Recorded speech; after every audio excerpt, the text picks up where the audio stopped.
Hello friends, नमस्कार। मेरा नाम मनोज है। मैं आप लोगों के लिए सीटेट पेपर 1 सब्जेक्ट ईवीएस पर्यावरण अध्ययन के लिए NCERT books classes 3rd, 4th and 5th से, जिससे सीटेट में लगभग 15 क्वेश्चन पूछ लिए जाते हैं, उसके लिए मैंने एनसीईआरटी बुक्स का गहन अध्ययन करके इम्पोर्टेंट क्वेश्चन सीरीज स्टार्ट किया है, जिसका यह दूसरा भाग है। अगर आप हमारे चैनल पर नए हैं तो प्लीज़ चैनल को लाइक और सब्सक्राइब ज़रूर करें, जिससे हमारी आने वाली सभी वीडियोज़ आपके पास सबसे पहले पहुँचे। तो चलिए शुरू करते हैं आज का क्वेश्चन सीरीज। पहला क्वेश्चन है, खेजड़ी वृक्ष के बारे में नीचे दिए गए कथनों पर विचार कीजिए। पहला ऑप्शन है, यह मुख्यतः रेगिस्तान क्षेत्रों में पाया जाता है। दूसरा ऑप्शन है, इसे उगाने के लिए अधिक जल की आवश्यकता नहीं होती है। तीसरा ऑप्शन है, वृक्ष अपने तने से जल सिंचित करता है, जिसका उपयोग आवश्यकता पड़ने पर किया जाता है। चौथा ऑप्शन है, इस वृक्ष की छाल का उपयोग दवाइयों को बनाने में होता है तथा इसकी लकड़ी पर कीटों का प्रभाव नहीं पड़ता है। पांचवा ऑप्शन है, इस वृक्ष में बहुत कम पत्तियां होती हैं। इसमें हमें सही कथन चुनना है, कौन कौन से कथन गलत है तथा कौन कौन से सही हैं। तो आइए ऑप्शन से देखते हैं कौन कौन से ऑप्शन सही है और कौन कौन सा ऑप्शन गलत है। तो पहला ऑप्शन है, यह मुख्यतः रेगिस्तान क्षेत्रों में पाया जाता है, जो बिल्कुल सही है।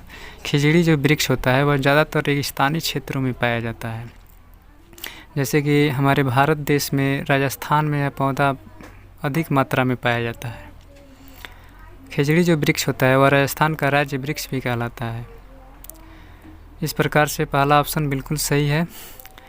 दूसरा ऑप्शन है, इसे उगाने के लिए अधिक जल की आवश्यकता नहीं होती है। यह भी ऑप्शन सही है, क्योंकि इसे उगाने के लिए अधिक सिंचाई की ज़रूरत नहीं पड़ती है, कम ही सिंचाई में यह पौधा हो जाता है। तीसरा ऑप्शन है, यह वृक्ष अपने तने से जल सिंचित करता है, जिसका उपयोग आवश्यकता पड़ने पर किया जाता है। यह ऑप्शन बिल्कुल गलत है, इस पर आप लोग ध्यान देंगे। चौथा ऑप्शन है, इस वृक्ष की छाल का उपयोग दवाइयों को बनाने में होता है। यह बिल्कुल सही है, क्योंकि इस वृक्ष की छाल से अनेक प्रकार की दवाइयाँ बनती है, जिससे अनेक प्रकार की बीमारियों में इसका उपयोग किया जाता है। इसकी लकड़ी पर कीटों का प्रभाव नहीं पड़ता है। इसकी लकड़ी पर कीटों का प्रभाव नहीं पड़ता है, क्योंकि यह एक प्रकार से कृमिनाशक होता है, इस पर कीटों का कोई प्रभाव नहीं पड़ता है। इस प्रकार से चौथा ऑप्शन जो है बिल्कुल सही है। पांचवा ऑप्शन है, इस वृक्ष में बहुत कम पत्तियां होती है। यह ऑप्शन बिल्कुल गलत है, क्योंकि इस वृक्ष में बहुत सारी पत्तियां पाई जाती है। यह बहुत ही छायादार वृक्ष होता है। राजस्थान में गर्मी के दिनों में लोग इसके नीचे बैठकर आराम करते हैं और गर्मी से निजात पाते हैं। पशु पक्षी भी गर्मी के दिनों में इस वृक्ष से गर्मी से निजात पाते हैं। गर्मी के दिनों में एक प्रकार से मान लीजिए कि पशु पक्षियों का यह घर ही बन जाता है। इस प्रकार से ऑप्शन 1, 2 एंड 4 बिल्कुल सही है। अगला क्वेश्चन है, निम्नलिखित में से सही कथन चुनिए। ऑप्शन ए है, कोई वयस्क हाथी एक दिन में 2 क्विंटल से भी अधिक हरे पत्ते व झाड़ियाँ खा सकता है, जो कि बिल्कुल गलत है, क्योंकि वयस्क हाथी एक दिन में 1 क्विंटल से अधिक हरे पत्ते व झाड़ियाँ ही खा सकता है। ऑप्शन बी है, अत्यधिक भारी होने के कारण अधिकांश हाथी बहुत ज़्यादा आराम करना पसंद करते हैं, जो कि ऑप्शन बी बिल्कुल गलत है, क्योंकि हाथी बहुत कम आराम करना पसंद करते हैं। और ध्यान रखिएगा कि एक दिन में 2 से 4 घंटे ही सोते हैं, इसलिए ऑप्शन बी गलत है।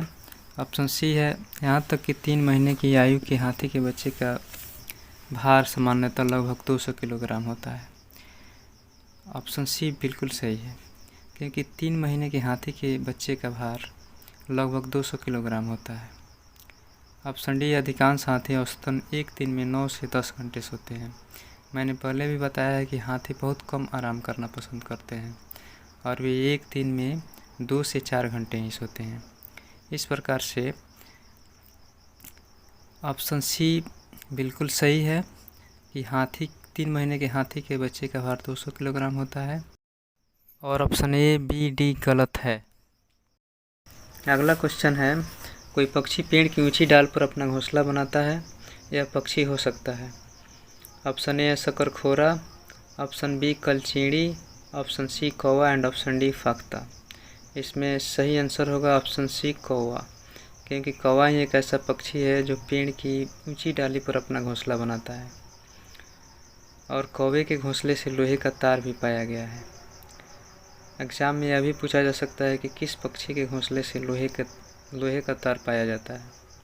तो कौवा ऐसा पक्षी है जिसके घोंसले से लोहे का तार भी पाया जाता है। इसको भी आप लोग ध्यान रखेंगे। इस प्रकार से ऑप्शन सी कौवा बिल्कुल सही होगा। अगला क्वेश्चन है, निम्नलिखित कथनों पर विचार कीजिए। ऑप्शन ए है छोले भटूरे उत्तराखंड। छोले भटूरे उत्तराखंड का प्रसिद्ध भोजन नहीं है। छोले भटूरे जो है पंजाब का बहुत ही प्रसिद्ध भोजन है।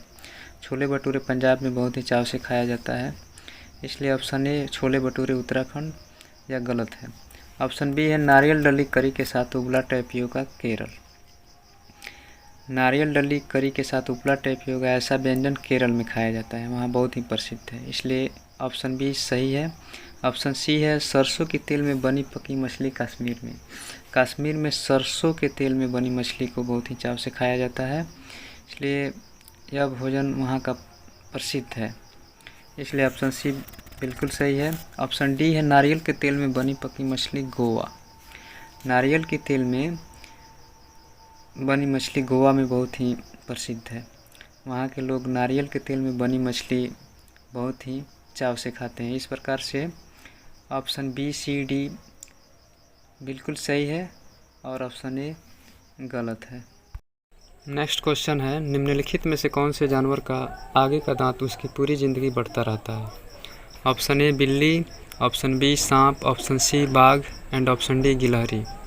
इसमें सही आंसर होगा ऑप्शन डी गिलहरी, क्योंकि गिलहरी ऐसी जानवर है जिसके आगे का दांत पूरी ज़िंदगी बढ़ता रहता है, इसलिए आप लोग इसको ध्यान देंगे। अगला क्वेश्चन है, वे व्यक्ति जो वनों में कम से कम 25 वर्षों से रह रहे हैं उनका वन भूमि और उसमें होने वाली उपज पर अधिकार हो जाता है। यह एक्ट लिया गया है। ऑप्शन ए है भारतीय वन संशोधन एक्ट 2019 से। ऑप्शन बी है वन एक्ट के अधिकार 2007 से। ऑप्शन सी है भारतीय वन एक्ट 1927 से। ऑप्शन डी है राष्ट्रीय वन नीति 1988 से। इसमें सही आंसर होगा वन एक्ट के अधिकार 2007 से, क्योंकि इस एक्ट के अनुसार जो व्यक्ति वनों में कम से कम 25 वर्षों से रह रहे हैं उनका वन भूमि और उसमें होने वाली उपज पर अधिकार हो जाता है, इसलिए ऑप्शन बी वन एक्ट के अधिकार 2007 से, इसको आप लोग याद रखेंगे। अगला क्वेश्चन है, झूम खेती है। तो आइए पहले झूम खेती के बारे में जान लेते हैं कि झूम खेती क्या है, कैसे होता है, उसके बाद ऑप्शन पर चलेंगे। एक फसल को काटने के पश्चात खेत को कुछ वर्षों के लिए खाली छोड़ दिया जाता है। उसमें कुछ भी नहीं उगाया जाता है। इस भूमि में बांस या अन्य खरपतवार जो भी कुछ उग जाता है उन्हें उखाड़ा नहीं जाता है, उसे काट कर जला दिया जाता है। यह राख भूमि को उर्वरक बनाती है। जब यह भूमि खेत के लिए तैयार हो जाती है तब उसे हल्का सा खोदा जाता है। ध्यान रखिएगा, उसे हल्का सा खोदा जाता है, भूमि को जोता नहीं जाता है, और उस पर बीज छिड़क दिया जाता है। इस प्रकार का जो भूमि होता है, खेती होता है, वह झूम खेती कहलाता है। तो आइए अब ऑप्शन पर चलते हैं। ऑप्शन ए है जैविक खेती, ऑप्शन बी है काट और दग्ध खेती, ऑप्शन सी है कीटनाशकों का सीमित उपयोग एंड ऑप्शन डी है रासायनिक खाद का सीमित उपयोग। इसमें सही आंसर हो जाएगा काट और दग्ध खेती, क्योंकि झूम खेती में जितने भी खरपतवार होते हैं खेत में उनको काट कर जला दिया जाता है और जो राख बचता है उसको उर्वरक में के लिए काम में लिया जाता है। इस प्रकार से ऑप्शन बी बिल्कुल सही है। तो चलिए दोस्तों, आज के लिए बस इतना ही। अगर हमारी वीडियोज़ आप लोगों को इन्फॉर्मेटिव लगती है तो प्लीज़ चैनल को लाइक और सब्सक्राइब ज़रूर करेंगे, क्योंकि आप लोगों का एक लाइक और सब्सक्राइब हमें बहुत ही मोटिवेट करता है। आप लोग चैनल को सिर्फ देखते हैं, वीडियोज़ को देखते हैं लेकिन सब्सक्राइब नहीं करते हैं, इसलिए प्लीज़ आप लोगों से रिक्वेस्ट है कि चैनल को लाइक और सब्सक्राइब ज़रूर करेंगे।